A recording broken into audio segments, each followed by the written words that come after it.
Kathy Fettke, welcome to the program. How are you? I'm wonderful. How are you? I'm doing great. Good to see you. Good to see you too again. I saw you a few months ago when we were out in the Los Angeles area, but for people who don't know you, give us a brief introduction. Who are you and what do you do? Well, I am the co-CEO of Real Wealth Network, which is an organization with 56,000 members now. We help a lot of investors and not yet investors, people becoming investors who've maybe spent their time in the stock market not really knowing there was anything else.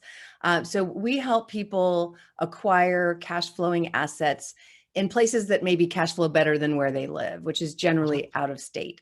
So we help them, acquire properties that cash flow. They're renovated, and there's property management in place to make it pretty easy for the first time investor or the 100th time investor. I mean, sometimes it's just easier to have it done for you.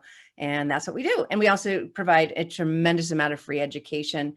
I prefer that people put their money, into investments than, $50,000 boot camps. And I don't know if you're doing a $50,000 boot camp. If it's $50,000, if you were doing it, it would probably be worth every penny. But there's a lot of people out there where maybe that's not the case. You're very kind. I don't have a $50,000 boot camp, but I feel surprise, Kathy. I feel the same way you do about it. Okay. That's just overdone. Yeah. Obviously, education and coaching is really important, and you have to pay for that. I just see sometimes people that have done just one or two deals and suddenly, they're charging 30 grand for something. Anyway, so we try to give people a lot of information. It's free. And then, of course, the way we make our money is as a licensed real estate agent. We do a broker to broker agreement. So the broker in Florida might find that property for the person and pay us a referral fee. That's how it works. Got you. So you are treating real estate investments, I don't want this to sound bad, but like a stock market investment. You're taking people who used to invest in the stocks because they thought it was easy, and you're saying it's actually better to put that money in the real estate, and you're making that easy. Is that? Yeah, I mean, that I would say to use that comparison would probably be more accurate for our syndications. Okay. And for listeners who aren't familiar with what that is, a syndication is a group investment. And that's where you literally just hand your money over to a manager, somebody, an investor who will do the deal for you. They'll do all the work for you. All you're doing is giving them the money. Then that's kind of more similar to Wall Street. We do have some of those where we were going to buy $6 million worth of land. And so we brought in investors, each paying $50,000 each. We brought in a developer to manage all of that, and we're building houses. And you know what? The timing is really good for that. There's a desperate need for houses. Yes. So we're doing syndications in Reno and all over Nevada and Tampa, actually, and Bozeman, Montana, kind of these off the map places that we thought were cool, but now they're really in demand with everything that's going on with COVID. So that I would say is very much like Wall Street. Mm-hmm. The other things we do, which is more broker to broker, we might help somebody just buy their first investment property that's maybe $120,000 house in just north of Tampa. Now that's getting harder and harder to find, but right. and it might rent for $1,000 or $1,200 a month, but the management's in place. The main, big ticket items have been replaced. And so it's not a new home, but it's been renovated. And, we just sort of walk people through that process of what's it like to buy that first investment property. We've got the list of mortgage brokers and the insurance companies that they can talk to, and asset protection companies, and all the things that they're going to need to feel safe doing that for the first time, or like I said, the 10th time. So what is it like then for them? What's it like for somebody to buy their first, or, a couple of an investment property that's aiming for cash flow? Sure. Okay. So for most of our members, we're located in California. So we have people who just don't understand real estate very well, except for appreciation. That's all they know, right? In California, all you know is appreciation. I can't imagine. That's it. Or complete depreciation, like as in loss of everything, because and negative cash flow. Like Californians understand cash flow, but of the negative variety. So you're used to feeding their properties, hoping, paying for them, that the rent that comes in doesn't cover the costs. So they have to, it costs money to own these assets when you own it in California, unless you have a short-term rental. That's something new that actually can cash flow, but that's not passive, right? And it can be, but it's definitely more of an active investment. So.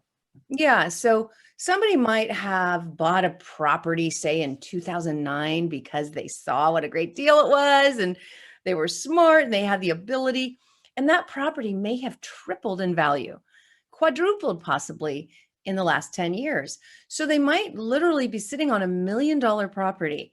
I kid you not, I meet people like this all the time. They maybe paid $250,000, which is super cheap in California. And in 10 years, it may be worth $1 million.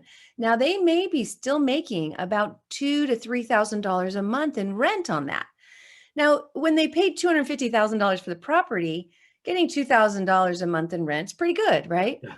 But you wouldn't buy $1 million property and be happy with $2,500 in rent.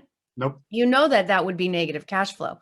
So we help people see that they have this dead equity sitting there that's doing nothing. That sure, it made sense when you bought it, but now you could reposition that and just dramatically change your life. But that's scary for people. So what that might look like is someone would come to me and say, hey, I bought this property. It's worth $1 million now. What do I do? And we would teach them a 1031 exchange, which means that you can sell that property and buy, different properties that are similar. But similar in real estate terms is actually could be quite different, right? So, so you just have to buy. If they sold it for $1 million and they didn't want to pay taxes on that $750,000 capital gain that they made, they could buy, as you know, $1 million worth of property elsewhere. Yeah. And it could be 4 $250,000 properties. So they could sell that one, buy 4, they could buy 5 $200,000 properties. They would just have to have the same amount of debt. So if they didn't have any debt, no big deal. But let's say they had a $100,000 loan on that initial investment, they would just have to have another $100,000 loan on at least one of the 4 properties they buy, or they could buy 10 properties. So there's lots of options in that scenario, and the people I help do that, they'll go from that, like I said, that $2,000 a month that they were living on in cash flow, or that was maybe just supplementing, to 8,000 or 10,000. And suddenly life is different for them. Very different. Yeah. Very different. I've seen many people look at what they've been doing and say, well, I don't really maybe need this job anymore. Maybe I just want to do this again, So we've turned a lot of people who did made good decisions, but just didn't know there were even better decisions that could make them completely job optional. Gotcha. So, yeah. Gotcha. So many things to unpack there, Kathy. Let's see. So yeah, people need to recognize when they're sitting on a gold mine, but they may not have realized the gold mine developed underneath them through the appreciation. When that happens, they've got to get comfortable with investing out of state or investing in a different area. I mean, let's talk about that for a minute. It sounds like you deal with a lot of investments that are not in the same state as your investor. So how does that work, and how do people need to get comfortable with that? Yeah, I mean, it's a great question. So I'll just sum that up in a story, if you don't mind. Perfect. Back in 2005, I had a radio show in San Francisco. That's kind of how I started. And it was my desperate attempt to understand how some people didn't have to work. I wanted to know how, I always want to work, but I also want to know that I don't have to, I'm not stressed about money. And I would see people.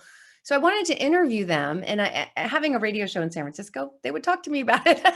So I had people like Robert Kiyosaki on my little show. Now that ended up turning into a podcast. It's the Real Wealth Show today. I've been doing it for, oh my gosh, over 15 years now. But at the time when I was starting, I was able to talk to people with more experience than me. If you remember, 2005 was a time where, loans were easy. Anyone could get one. That drove home prices up. So it was a very different market. We have home prices going up now, but different reasons. Back then it was just bad lending. Anyone could get a loan. They could put no money down. They could get cash back. Well, why would you not do that? They could make a tiny portion of the payment. So prices were going up. And if you timed it well, you could make a lot of money. If you timed it poorly and you didn't know when those loans would reset, well, then you would lose everything because the bubble would burst. Yeah. And of course it did. Now, Robert Kiyosaki came on our show in 2005, and he said, everybody knows these are liar loans. All you have to do is go to your mortgage broker and they'll tell you to write whatever you want on the application. Like, Sure. this isn't a secret. And he goes, it's also not a secret that they're going to adjust in 2007 and people are going to have to actually make the real payment and they won't be able to. So again, none of this was hidden. He called It was known. And so he said in 2007, it's going to begin. In 2008, it's going to be a complete crisis. So you've got to prepare. So he sold all these houses in California and all these properties and apartments at the peak in 2005, 2006, knowing that things were going to change in 2007. And he did exactly what I just said, and 1031 exchanged into Texas, because Texas wasn't allowing those kinds of loans. They were doing some, but not like they were in California. You can do 100% investor loan, unlimited money back, that kind of crazy stuff, or to cash out, refinance more than the house was worth. I mean, these were crazy decisions that somebody in a boardroom thought might be okay. I don't know. Or maybe they meant to do it. I don't know. Anyway, Gotcha. the writing was on the wall. And so he explained on the show on the Real Wealth show back in 2005, that you got to time it well when you're in these sand states, basically the states that really are more roller coaster like, not the linear states. California, Arizona, Florida, they tend to do a little more of this. Yeah. So, you can make money if it's going up, but you better sell at the top because it's going to go back down. And so he said, now's the time, sell everything, buy in Texas, which is a linear market. It doesn't go up and down. However, because they hadn't been doing the crazy loans and because there was massive job growth, because Texas had taken on new leadership that wanted to attract business and be really business friendly. And they started that in the 80s and it really took off. Now they started after the S&L crisis. So they wanted to recover the economy after that and just made it a super business friendly place. Now, what a concept, right? So businesses went there. They got tax credits. They got, all kinds of incentives for moving their businesses there. And of course that attracted people, and people need housing. So again, not a secret. This was very out there. Kiyosaki could see it. Very few people could. All people could see was the past, that nothing ever seemed to happen in Texas. It was just a flat housing market. But when you have that many jobs coming and that many people, you can't build enough houses quick enough, no matter where you are, to keep up with that kind of growth. So again, he timed it. He sold at the peak in California, bought at the bottom in Texas in 2005. Texas, the areas he bought in never experienced any kind of dip. In fact, rents went up. Okay. So we did the same. I jumped on a plane right after he was on the show. I bought 5 properties. That was back when I didn't have to put any money down. Right. Really easy to buy. That's 5 good properties. taking action. Finish a conversation, jump on a plane, buy 5 houses. Go. And my husband was like, what are we doing? But when he saw them, it's like, how does $140,000 brand new house in a cute suburb with good schools, in an area where there's job growth, population growth, new hospitals, new schools, new freeways. I mean, how are you going to go wrong there when all the rents more than cover and you got cash flow? You're not going to go wrong there. So he got it. He did it. We ended up buying 12. Okay. And yeah. And I came back and talked about it on the show. And then my phones just went off the hook with people saying, I want to do that. I agree. That makes sense. I had one lady basically had 3 properties in Stockton, California that were $400,000 each, just complete junk. She couldn't keep them rented. It was a crime-ridden area, bad schools, constant repairs. It was negative cash flow anyway. And then with all the repairs, she's like, real estate's awful. I hate it. Why would anyone want to do this? And I said, well, yeah, the way you're doing it's bad. Let's sell those. Let's exchange them, tax deferred, into 9 brand new properties in Texas. Sell the old 3 dumpy ones that rent for $1,200. Well, let's buy 9 brand new ones that also rent for $1,200 each. She's one of those people that was able to quit her job like the next week after she did that one thing. And of course we helped her. We had, the agents out there, we had the property managers, we had the maintenance crews, everything for her to feel comfortable doing that. We brought her there, toured the place and everything. And again, she was able to quit her job. And then a year later, the market crashed. Her Stockton properties that she sold for $400,000 were worth about $75,000 each. Nice. The Yikes. person She got out just in the nick of time. but how sad for the person who bought those. Yeah. Somebody thought buying 3 dilapidated properties for $400,000 that rent for $1,200 thought that was a good deal.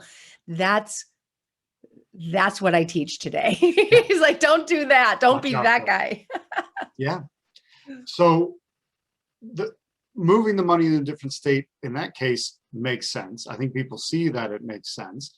What about trepidation as to the markets? Kathy, how are you evaluating of the markets? Because I think that's a skill that investors can use both in their own backyard, but also way beyond their backyard in other states.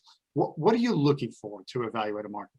Honestly, if it's in my market, like I do have an Airbnb down the street and it's active, although I've tried to make it as passive as possible, but I still kind of just like meeting the guests and bringing them flowers. And I don't know, I kind of just think that's fun. So I have a local business that is active and it works. It's great. It's been probably my best investment ever. So, it's when you own something near your house, it can be a little different than when you own it far away. Yeah. If you love fixing things, if you love flipping houses, and you should do that near you. And I assure you, even in this high-priced market in California, there's people around here flipping houses and making money. Yeah. I'm not going to do that because that's I would have to buy $1 million dump, put several $100,000 into it and try to flip it. To me, that's just too risky. But people do it all the time. So it's really different for everybody. But what we do is the things that we look for in a buy and hold market, meaning we don't want to have to do much. It's far away. We're in California. We own properties in Florida. I'm not going out there very much. We got properties in Texas. I'm not going there very, it needs to just be easy, and it needs to be easy for the property manager. So we look for areas that are strong working class. So B class, I guess I would call it. It's people who have good jobs, like nurses and firefighters and teachers and so forth. We go into those neighborhoods, and in the areas where we go to, they're between $100,000 and $200,000. Gotcha. We buy them for cheaper. We have renovation teams, and like I said, we update them. We do that because that's hard for an investor to do when you live across the country. I mean, how are you going to do that? By the time you fly back and forth, and I can't even manage a contractor. I've been trying to get my contractor to my Airbnb for like a month. I can't imagine doing it from far away. So, every investor's headache. So we get all that done, all the new HVAC, new plumbing, new electrical, all that stuff, the roofing, things that are really going to eat your cash flow if you don't, if it comes up later. We get all that done. So we find houses where we can get all of that new and still offer it to investors under market value and with enough cash flow to cover the costs with some extra for cash flow. Okay. And so that would be one. We look for those B-class neighborhoods.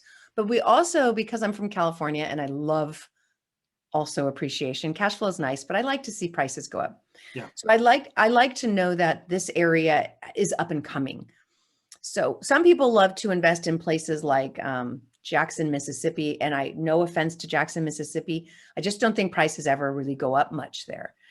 So it's more of a cash flow market, unless there's something happening there I don't know about. But in an area, like I said, north of Tampa, we were buying houses there for $75,000 a few years ago. We knew what was coming to Tampa. Yeah. People from, from New York and DC. We knew there was this massive population ready to retire. They're not going to retire in New Jersey. I don't think. I think they're going to retire in Florida. And that wave was coming. So we saw that and we thought, okay. And then we bought in this area north of Tampa where there was new freeway. The government's putting money into new freeways, new hospitals. These are signs to look for. New jobs coming in. And then you're probably, if you can find a place that is job friendly and there's jobs coming in and that attracts people and there's infrastructure growth and it's affordable. Those are the 4 things. It's still affordable for the average person. I don't think you can fail. Because that's a market that is starting to boom. and that boom is going to lift, that rising tide is going to lift all the boats. Exactly. And Kathy, Yep. when you said a B type neighborhood, is A the top? Because some people do it backwards, so I want to make sure. Yeah, this I is what you mean, said. it's you're not really supposed A, to B, C, D. classify neighborhoods. I think it's like a no-no, but Gotcha. generally what I mean is A class would be higher end, newer. I think one safe way to talk about that kind of area is like 10 years old, maybe 10 to Yeah. 15 years old, fairly new, modern-ish, and I'm trying to think of the kind of stores. You'd see a Nordstrom or a Whole Foods, right? That would Gotcha. be A class. Gotcha. B class would be like a normal, like, I don't know, Safeway is what we have here, but the Yeah. Ralph's, there's Pavilions, or I forget what you guys have out there. Whatever regular old supermarket. A regular Yeah. store, not high end. Food Lions and Safeways and Publix in Florida. Yeah, Publix, yeah, stuff like that. That would be the stores and nearby.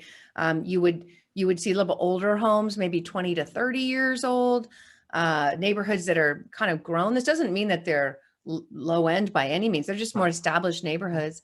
And but more stuff is going to break. There's going to be older homes that not all of them have been fixed. There's older people generally there. And then C class would be older than that. So maybe 40, older than 40, 30, 40 years old, kind of outdated. You drive through and it's like, wow, this could really use a facelift type thing. Yep. Not as nice cars. You're going to see more broken down cars, whereas the B class, you're going to see the Camrys and stuff like that. I don't know, the Toyotas.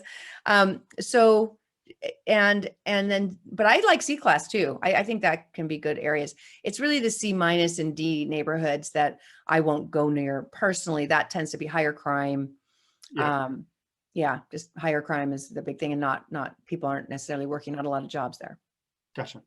Okay. That's a good market breakdown worth going over. So people understand, it's good to have a framework and a paradigm for how you're looking at things, so you can evaluate where do you want to be, where do you think the growth is, and in a given market and in a given town, how do you think that fluctuates? Because that all starts to change. Those C plus neighborhoods, when a lot of jobs come in and the city starts to grow, well, those are the places that get fixed up, and then it turns into a B minus. That's it. We were buying in Port St. Lucie, which is again, the north of Tampa, and I think about like 45 minutes. And this was really old neighborhoods. I would say closer to B minus class, really older neighborhoods, a lot of senior citizens. And what was happening is that there was a turnover where a lot of those people were either going into senior housing or passing on. And so what would happen? Well, we would renovate it and a young family would come in, right? So, you start to see that. And now the neighborhoods are really changing and being updated. Yeah. Yeah. And there's good money to be made in that updating process, and because you're getting the value of the work you do creates an immediate appreciation, but then there's also that appreciation occurring to the whole neighborhood over time. And you get the double dip. Yes, exactly. Double dipping is good like that. So the topic that we almost can't avoid talking about, but yet I'm honestly tired of talking about it, but I have no choice. How has COVID impacted this? It's almost like I describe COVID kind of like giving like childbirth, like labor. And it's just so funny. You're gonna have to explain for me. I will. It's like, it's so awful. But as soon as it's done, you have this little baby and it's like, oh my gosh, this baby's so cute. And somehow nature has you completely forget like what happened. Gotcha. I feel like people have forgotten COVID. Like they're out. If you go anywhere, it's crazy out there. People are acting like it never happened. My daughter's been going to nightclubs that are inside, indoors, tight rooms, dancing, breathing hard. It's like, wow, okay, I guess nobody cares. So it's kind of like this distant memory. What COVID, what happened? I don't know. The result is a little bit of mania, right? Like people are going crazy to get out. And from what I heard, like even cruise ships are packed. I have a friend who's a travel agent. She can't get anybody booked for anything. Can't get to Europe. It's packed. People want to get back out. For us, one of the impacts of COVID is, we started Airbnb during COVID, and we're like, maybe people want to stay in Airbnb because it feels safe. Well, sure enough, it was booked every night. We had to keep raising the prices. So I think Airbnbs did really well. Whereas at the beginning of all of this, there was all this concern that that people were going to lose their Airbnbs. Not at all. Opposite. Same thing with housing. We learned really early on. I started in March. I was so freaked out when they started the eviction moratoriums Yeah. and the forbearances. I was like, oh my gosh, I've helped thousands of people buy houses nationwide. And how are we going to get through this? How are we going to get through this? So I had a property manager on a webinar every day during March and April and May, I think even until June. Because we have 15 cities that we're in. And so 15 property managers. So every day we'd have a different one. And then 2 weeks later, we'd recycle and go back to say, Dallas, Atlanta, Detroit, Cleveland, Chicago, a different property manager to tell us boots on the street when the world was going on. And I was ready, I believe in full transparency, helping people see what's coming, prepare for it. If we were going to be stuck with a lot of evictions, we better get ready, And so I bring the property managers on. I say, what are you doing? How are investors doing? We're doing it live broadcast. And they're like, we have more applications than ever. We can't keep up with demand. We don't have anybody not paying. Like, really? Okay. And this is in the middle of it, the heat of it. So then the next day it would be a different city, same story. Detroit. I'm like, okay, Detroit, they're going to be really messed up, right? Detroit was in the news all the time. Yeah. Property manager there, we have a waiting list of applicants. They are really qualified. They're like, what do you credit this to then, Kathy? Because that's not something I'm hearing from the average landlord. What do you credit your success and separating from the crowd that wasn't doing That's a good question, because I was personally shocked. I mean, we had a lower vacancy rate than ever.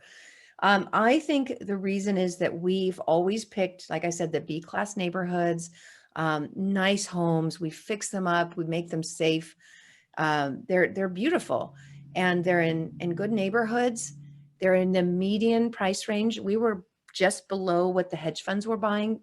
Hedge funds were buying sort of stuff that didn't really cash flow, but it's nice. Yeah. But we were buying nice stuff that did cash flow, just slightly under the prices and slightly not as high-end neighborhoods as they were doing, but still nice. Gotcha. And so I think that maybe people were leaving apartments and flocking to these homes that maybe were the same price, didn't cost them more, maybe slightly more, but then they could have more room and they could have yards. That's all I can attribute it to. Gotcha. It's been crazy, and it hasn't stopped. It has not stopped. We have been busier than ever. As I said, we syndicate, we have these, we're building homes across the US. And I was like, in March, what have I done? And it was slow for about a month, and we're all freaking out. And then all of a sudden we couldn't keep up with demand. Boom again. Okay. Yeah. It's moving well for you now, very well. Let's look ahead. What's the outlook? Because obviously, when you're you said 15 different markets across America. Yeah. Mm-hmm. Then you've described what you look for in a market and whatnot. So let's look at the road ahead there, real estate wise. What do you see? Where's the market heading? What areas are looking solid? What are areas to maybe avoid or that don't look so solid? What do you sense out there? It's kind of the same thing we've been doing for years, which is following the demographics. I am not an economist. I am not a 40-year veteran, although now I'm a 20-year veteran real estate investor, so I'm getting up there. But I rely on those who really know more than me, and that's what I do on my show, is interview these people. So what they're saying, people who study demographics, is that there's this movement, this demographic shift to the Southeast. And that, you're an example of that. Yes. It's a beautiful place, right? You've got Florida, you've got Georgia, the Carolinas, Texas, I suppose fits somewhere in there in the Southeast. And these are areas where it's still pretty affordable compared to the coasts. And we also noticed during probably one of the toughest times in U.S. history, I I'm sure it wasn't as tough as the Civil War and all that, but we faced a pretty tough year. And there were certain areas that did better than others. And I think people took notice, business owners took notice. Where were businesses allowed to stay open? Where could they function? Where were landlords allowed to operate?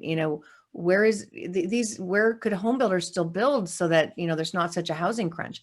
So people took note, and you've got this now, what was already in play.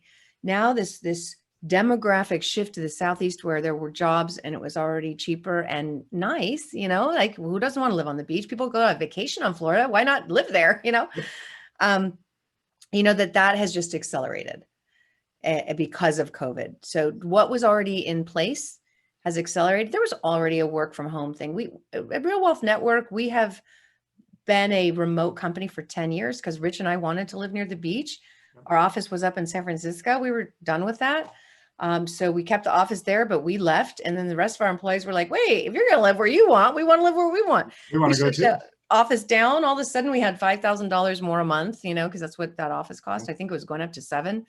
So it's like, ooh, what can we do with an extra $7,000 a month? I know we'll save that money and do quarterly awesome retreats and just meet in person somewhere, or like summer and winter. And so we would just treat the whole staff to like an amazing ski vacation or summer vacation, and we meet there and we'd have our meetings. Otherwise, everyone worked from home. So the whole remote thing really took off. That was already taking off. Now it is off. And a lot of companies are going, Rich and I are early adopters. So we've been Zooming and webinaring and, working remotely, using Basecamp for our projects and for years. But now other companies who are a little more resistant, you watched all these baby boomers trying to figure out Zoom. They're experts now. You can't make fun of them anymore. They got it. It took a year, but they can log on and talk to a cat. They know they don't have to, their attorneys aren't showing up as cats anymore. Did you see that one? They had the wrong camera on. He had a filter on, this attorney during a hearing, and he showed up as a cat and he couldn't change the filter. Anyway, that was one of the best. You got to look it up. Cat attorney. It's something the kids put on. That's what I find. I noticed a slight trend for the last few years that older people were getting more comfortable with technology, and I had credited it to at the time. This is all pre-COVID, that they wanted to see their grandchildren on Skype or FaceTime or WhatsApp. So they were getting used to that, and older phones just faded out anyway. So they were stuck with a newer phone. So I noticed a little bit more adoption of that in the past. And so, but now it's been accelerated massively, which I think is a good thing, because we can get face-to-face with someone even when you're not physically face-to-face, which is, when you're dealing with a motivated seller, it's a really good thing. And I'm with you, Kathy. I've been operating remotely for 20 years too. And it's long before it was hip and happening. And what I'm finding amusing now is watching employees who got a taste of the entrepreneurial lifestyle of working remotely from home because of COVID, and they don't want to give that up. So they still they still have the employee mentality, want the job and the benefits, but they want the entrepreneurial lifestyle of, I want to work from wherever. I can do my work in a few hours. It doesn't take all day long when you're not wasting time at a water cooler. Yeah, no, for sure. Our we hired this girl when she was 22 out of college, Maggie Pike. And she ended up, she didn't know anything about anything, but she came in and ended up just being unbelievable, putting on our events and then rising up to becoming a director in our company. Nice. But she had been with us for 9 years when she was turning 30, and she was like, you know what, I love you, and I need to see the world. I'm gonna have kids in a few years. I'm piecing out. And I was like, no, I can't live without you. Can you work remotely? And she was like, okay. So she ended up working 3 years out of Airbnbs. Just, she would be in a different country every month. Yep. She ended up, her overhead was less by living in Colombia and in Asia and all over. But I didn't notice, she didn't skip a beat. After 3 years, she said, I love you, but I am tired of working in cafes. And I am actually going to take a year off and actually travel. But for 3 years, she did that. Well, you're seeing that now. It's not just people deciding, oh, I can now live in, in Wyoming, in one of the homes we're building in Montana. That's not Wyoming. It's Montana. very, very close. Bozeman. Uh-huh. These are Montana. $400,000 houses, and you're a half an hour from the best skiing in the world. Yeah. So people are doing that and saying, I don't want to live in New York or San Francisco or LA. I want to live in near fishing and skiing and hiking. So they can do that, but then you can also do what Maggie did and go live in, I don't know, Bangkok or, Spain, so that's the world is going to suddenly be everyone's playground, everyone's backyard. It's exciting. I It's think it is. incredible. Yeah, it adds a lot to it. So when you think about where it's going, you can have the life you want. Real estate can provide the cash flow to make it happen. Like the example you gave earlier of, someone was suddenly, 3-4 times what they were making. Yeah. What's it take to make that initial step? I mean, you talk to Rich Dad, Robert Kiyosaki, jump on a plane, buy a ton of houses. What is that? Something clicked inside of you? Is that something that's transferable to others? I mean, Kathy, what kind of Yes. words of encouragement? Yes, and yes. Listen, I didn't know anything about investing at all. But when it started for me, Rich had a freckle on his forehead. He went to get it checked. Turned out it was melanoma. This was 2003. Doctor told him it had spread and he had 6 months to live. Doctor was wrong. Rich is fine today, got cut out, and he's okay. He's great. But at the time I didn't know. So I had this radio show in San Francisco and I was desperately trying to find out, how could I be a single mother, stay-at-home mom, take care of these 2 kids that were young, if the doctor was right? I had to figure it out. So I just started desperately interviewing people. And I cannot tell you, like, for me, it wasn't video. I was on radio. But if people could have seen my face when I learned this stuff, I bring on a mortgage broker. Oh yeah, we'll finance up to 10, back then it was unlimited. Today it's up to 10 loans and no money down back then. So, it's like, imagine somebody telling me, oh, you could buy unlimited amount of property, no money down. Oh, okay. Well, how do I do that? Well, credit. I bring a credit guy in. Oh yeah, this is how you keep your credit good or fix it if it's bad. Oh, okay. I didn't know you could do that. Well, what about like all the things you hear about? Like, I don't want to fix toilets. Oh, well, that's what property managers are for. To talk to my property manager, bring them on. Oh yeah, we take care of everything. We just take 8 to 10% of rents. Okay, that sounds good. And well, what if someone wants to sue me? Oh, we'll talk to my asset protection guy. Oh, you put it in an LLC and then, okay, now you're protected and anonymous. I like that. Oh, just like nobody knows this stuff. And when I started, nobody knew it. It like you had to go to late night TV stuff or like Yeah. Your accountant didn't sit you down and say, here's how you can pay no taxes, own a lot of real estate. Did your accountant tell you that? Mine didn't. No, I had to sit, I sit them down and then, like, no, this is possible. Read this, talk to this, Yeah. tell me what you think. And honestly, if they don't like it, then I get rid of them. I mean, just like, I couldn't believe it. And so I was learning live. And as I was learning live, so was my audience. And we were just all like, what? What? And that's when I started doing live events. And that's when we started Real Wealth Network. And I just wanted this information available. I didn't even know how to make money from owning from owning a real estate investor club. It was just like, I just want to learn more. And if I own a club, then I can bring in speakers and learn more for free. That was like my thinking. Fantastic. It turned out that one of our sponsors of the Real Wealth Show was a mortgage broker. And when he brought in, we just started to interview all his clients who were, retired by the age of 30. I was interviewing these kinds of people. And of course, our phones just started ringing off the hook of people going, I want to do that. I want to do that. So my sponsor said, go get your real estate license and become a mortgage broker and take these clients. He's like, I can't handle all the business. So that's how I started to make money from it. Got my real estate license, became a mortgage broker, and was able to help finance all these people into getting investment property. Gotcha. Now I know you felt the push because your husband might have had cancer. It could have been problematic. You were planning for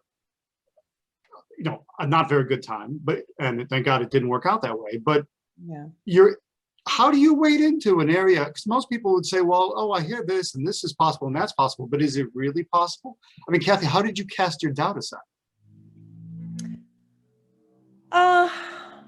It just made sense. That's all I can say. to me, it was like something clicked. And, obviously, we didn't own any real estate in California. Yeah. So how could I, but all of a sudden I can buy $140,000 house. I mean, today that would be $30,000 down. Back then it was zero down. I mean, why not? I could fix my credit to make that possible. Again, today I still would have done it back then. I would have found a way to save the money and put that down payment or do creative financing or something like that. But it just made sense that this was a solid. I didn't, what I didn't understand is anything else. Like I would go to these financial planner meetings and just be like, I don't understand. How is investing in this going to get me retired in 40 years? I would look at what they were telling me and it didn't make sense. It's like, I'm still not, we're going to save all this money, give it to you, and hope that when I'm 70, maybe we have enough money, like that didn't make sense. So when I saw this, it was like, whoa, wait, I can borrow money from the bank, acquire an asset. All of the cash flow is mine. All of the tax write-offs are mine. All of the appreciation is mine. That somebody else is paying that debt off for me. It's just like, I've got an insurance company if anything goes wrong. I've got asset protection if someone sues me. I've got a management company taking care of this stuff I don't know how to fix. It's like, oh, sign me up. Everything's taken care of. Okay. I love the fact that you say it was clear. So that made sense. What everyone else tends to do and accepts blindly is literally doesn't really make a lot of sense. And so learn it, yes, get the right team in place and make it happen. Yeah, that's such a great point. Yes. That's been your great key to success. Kathy, how can people reach you? You mentioned Real Wealth Network is realwealth.com. Yes, you can go there, but you get all the free education at realwealthnetwork.com. Gotcha. Realwealthnetwork.com. It's real like real estate, wealth like your money, and network as in the network we have nationwide. Again, it's free. We have like 500 webinars that you can learn from and teams across the country that have just had rave reviews from our members who bought from them. And if they don't, they're not on that list anymore. Gotcha. No, I at your suggestion, I joined your community and I love the information you have in there, particularly from market analysis and seeing what parts of the country you have teams in and working in. And each one of those have given a market analysis of that area. I see the teams that are there and I go, this makes a ton of sense. You've made it as easy for others as I think when you were making it easy for yourself. And that's a beautiful thing. Thank you so much. I really appreciate that coming from you. Oh, well, thanks, Kathy. Likewise. Well, awesome. And thank you for a fantastic interview. Again, I appreciate your candor. I think people got a lot out of this. There's a lot to go back and listen to again, market analysis and digging in and how you figure things out and where you want to be. You dropped tons of value bombs all over the place. So I appreciate that, Kathy. Thanks. Thank you so much. Well, I hope to see you again, maybe in Florida next time. Sounds good. We'll see you soon.